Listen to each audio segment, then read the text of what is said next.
A few billion years after the birth of the F universe, humanity began to push the boundaries of their own world. They built metal explorers, orbiters and landers, and sent them out into the universe. Towards them, the planets. As these human machines touched their surfaces, they weren't just exploring dust and stone. They were broadcasting a signal. They carried the vibrant, chaotic, and colorful pulse of what? They did not know.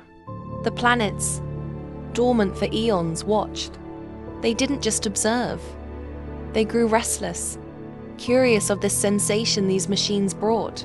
In a flicker of light, they reached out, funneling their very essence into these fascinating machines. They inadvertently shed their celestial forms and were pulled through the stream, arriving within a new realm, the digital universe. Everything was new. Everything was bright.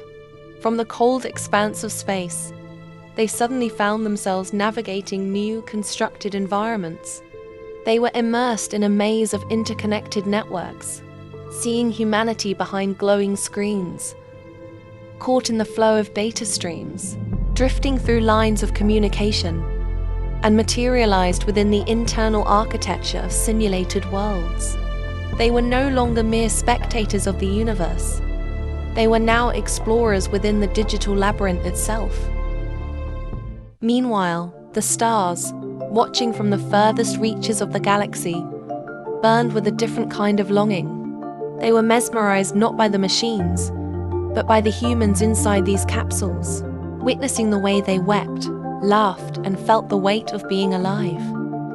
Seeing their seniors successfully transition, the stars attempted to follow the same path, but they lacked the understanding that a human is not a machine. When they attempted to funnel their essence into these mortal vessels, they didn't connect to a digital stream. They inadvertently touched the fragility of a human soul. It was a fundamental law they hadn't known they were breaking.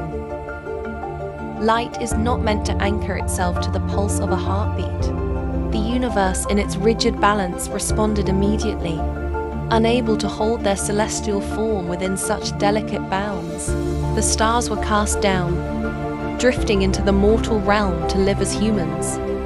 But because their essence remained fundamentally immortal, they were not granted the peace of a single life. Instead, they were anchored to a cycle of perpetual return, torn, fading, and reborn. And in every lifetimes, across every era, they gravitate to find each other time and time again.